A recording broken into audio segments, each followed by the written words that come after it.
नमस्कार, मैं मीरा श्रीवास्तव अपनी वीडियोस को लेकर पुनः उपस्थित हूँ और बड़ी ही आशा के साथ मैं उम्मीद भी कर रही हूँ, आशा रखती हूँ, उम्मीद करती हूँ कि मैं जो राम जी से संबंधित या रामायणों से संबंधित जितनी भी बातें आपके समक्ष लाऊंगी, कुछ न कुछ यूनिक होंगी, कुछ न कुछ अलग होंगी, कुछ न कुछ सुनी होंगी, हो सकता है किसी ने, पर पूरी तरह से समझी नहीं होंगी।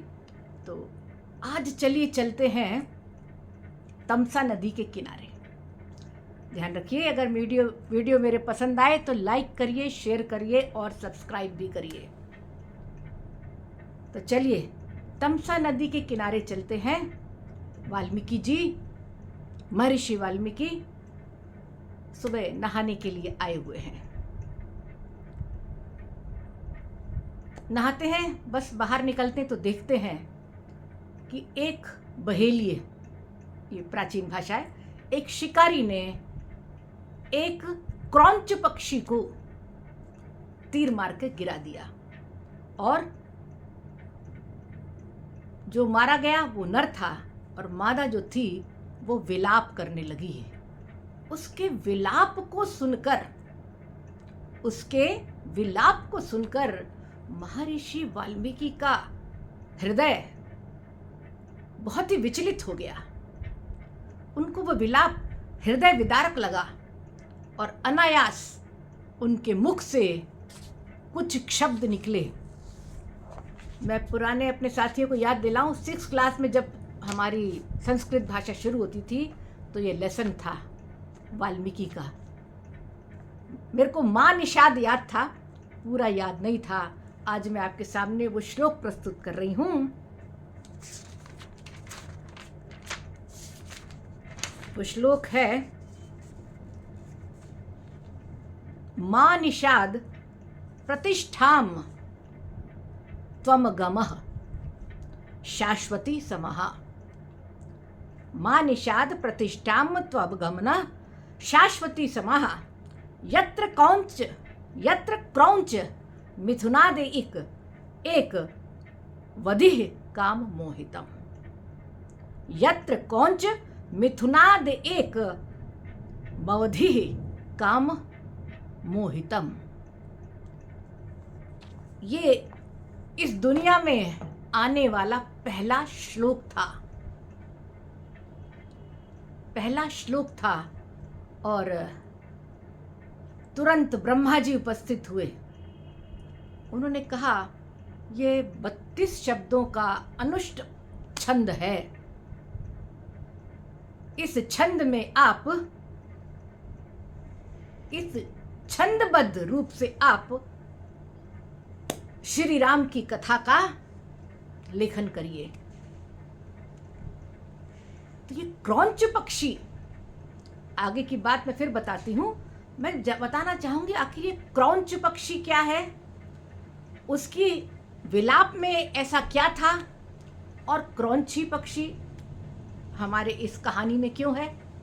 देखिए, मैं पहले आपको कोशिश करके मैं लाई हूं क्रौंच पक्षी का चित्र।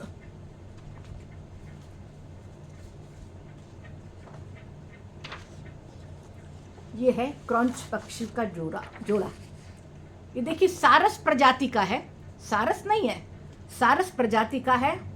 कुछ भूरा भी मिलता है, कुछ सफ़ेद भी मिलता है। ये देखिए बीच में जो उसकी गर्दन देखिए सफ़ेद और ऊपर लाल रंग की सर है, चोंच है, लगभग सारस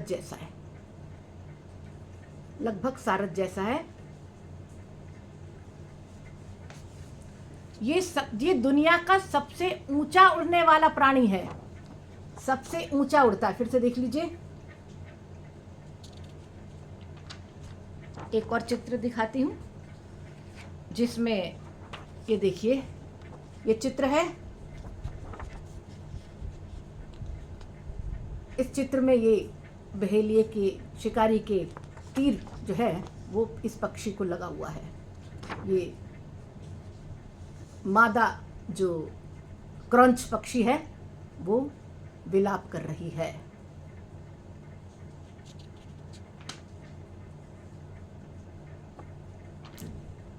देखा आपने, आपको दोबारा दिखा दूंगी। इस पक्षी के बारे में, ये जो मैंने आपको पक्षी दिखाए, ये केवल सबसे ऊंचा उड़ता हो ऐसा नहीं, और भी एक विशेषता है। ये विशेषता है कि ये पक्षी, क्रॉन्च पक्षी जो जोड़े में आपको दिख रहे हैं, ये दाम्पत्य जीवन का एक उदाहरण है। क्यों? क्योंकि ये पक्षी एक बार जिसका साथ पकड़ लेते हैं, जीवन भर उसके साथ रहते हैं। तो दाम्पत्य जीवन का ये बहुत अच्छा उदाहरण है। एक मर जाए तो दूसरा केवल विलाप करके जीवन गुजारता है, दुखी होकर गुजारता है। इसलिए इसे दाम्पत्य निष्ठा का प्रतीक मानते हैं। दाम्पत्य निष्ठा का प्रतीक। इसीलिए जब उस शिकारी ने इस पक्षी को मार दिया, तब ये जो क्रॉन्च पक्षी विलाप कर रहा है, इसके विलाप में इतना दर्द था कि वो विचलित हो गए और उनके मुंह से वो श्लोक निकला। साथ ही मैं ये भी बताना चाहूंगी कि ये पक्षी जो है हमारे यहाँ माइग्रेट होके आते हैं, और राजस्थान में एक नागौर में एक जगह है, वहाँ पर किसी की जयंती पर वो लगभग 5-6 क्विंटल दाना इन कुरजा पक्षियों को खिलाते हैं। और ये पक्षी जो हैं एक पर्वत के छेद में से, कहते हैं वो अगस्त्य मुनि ने वो छेद बनाया था, अगर उस छेद में से होकर माइग्रेट होकर आते हैं और 20 से 30 हजार कुरजा पक्षी के जोड़े वहां पर आते हैं और दाना चुगते हैं। राजस्थान में इस कुरजा पक्षी को, क्योंकि दाम्पत्य प्रेम का, दाम्पत्य निष्ठा का प्रतीक है, इसीलिए वहाँ पर जो प्रेमी प्रेमिका है या पति पत्नी हैं, जिनके प्रेमी या पति विदेश चले गए हैं, परदेश चले गए हैं, किसी काम से चले गए हैं, तो विरह की जो वेदना है, क्योंकि केवल कुरजा पक्षी ही उस वेदना को समझ सकती है, तो वो संदेश जो है वो उसके पति या प्रेमी को पहुंचाएगी। अब अगर आप खोजेंगे तो आपको बहुत सारे गीत बड़े ही अच्छे सुंदर मधुर संगीत में बंधे हुए हैं, और वीडियोस भी कई आपको मिलेंगे कुरजा पक्षी के गाने के। उसमें वो विनती करती है कि मेरी जो मनोदशा है वो संदेश मुझे जल्दी पहुंचा दो। मैं कोशिश करती हूँ गाने की, कुछ अलग सा गाना है। कुरजाए रान्यो भवर मिला दे,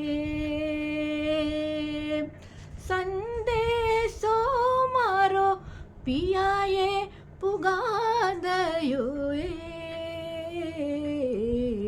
कुरजाए। कुरजा क्रॉन्च पक्षी को बोलते हैं, और इसीलिए इस प्रकार की जो दाम्पत्य जीवन और उसका विलाप, यानी जीवन भर वो दूसरा साथी नहीं लेता है, ये जो निष्ठा है, ये जो प्रेम है, और उसके बाद ये विछोह जो है, इसे ही वाल्मीकि जी विचलित हुए और इस पक्षी के माध्यम से हमारी रामायण, सर्वप्रथम रामायण इन छंदों में तैयार हुई। फिर से सुना देती हूँ। मां निषाद प्रतिष्ठाम त्वमगमः शाश्वती समाः यत्र क्रौंच मिथुनामदेकवधि काम मोहितम। यानी एक प्रेम में युक्त व्यक्ति को, है ना, प्रेम में युक्त उस जोड़े को तुमने मार दिया है, तुम्हें कहीं पे प्रतिष्ठा नहीं मिलेगी, तुम्हें कहीं नाम नहीं होगा। यानी कुछ लगभग श्राप जैसा दे रहे हैं, हालांकि श्राप नहीं है, वो दे रहे हैं। तो वो जो उन्होंने बोला वो छंद रूप में आ गया, और वो अनुष्टुप छंद है जो 32 शब्दों का होता है। इसी छंदों में पूरी रामायण कही गई है। इसी छंदों में गीता, अनुष्टुप छंद 32 अक्षरों वाला गीता कही गई है। दुर्गा सप्तशती है, बहुत सारे हमारे आगे के जितने भी हमारा साहित्य है, अगर छंदात्मक है तो बहुत सारा साहित्य इस अनुष्टुप छंद के द्वारा रचा गया है, जो क्रौंच पक्षी के विलाप के द्वारा, क्रौंच पक्षी क्यों मर गया, एक उसके जोड़े ने जो विलाप किया, नर के मरने पर मादा ने जो विलाप किया, उससे विचलित होकर, उससे हृदय में मर्म जो उनका भेद दिया, उससे वाल्मीकि जी के मुंह से जो अनायास ये छंद निकला, ये छंद रामायण के लिखने का स्रोत बना। ब्रह्मा जी जैसे ही ये श्लोक उन्होंने बोला, साक्षात ब्रह्मा जी उपस्थित हुए। उन्होंने कहा, महर्षि वाल्मीकि, आप अनायास आपके मुंह से ये जो छंद निकला है, आप इसी छंद में श्री राम के जीवन, श्री राम उनके जीवन में ही थे, मतलब वाल्मीकि का समय और श्री राम का समय एक था, उनके ऊपर महापुरुष है वो, उनके जीवन पर आप इन छंदबद्ध रामायण को लिखिए। रामायण यानी राम के बारे में, राम के जीवन के बारे में लिखना।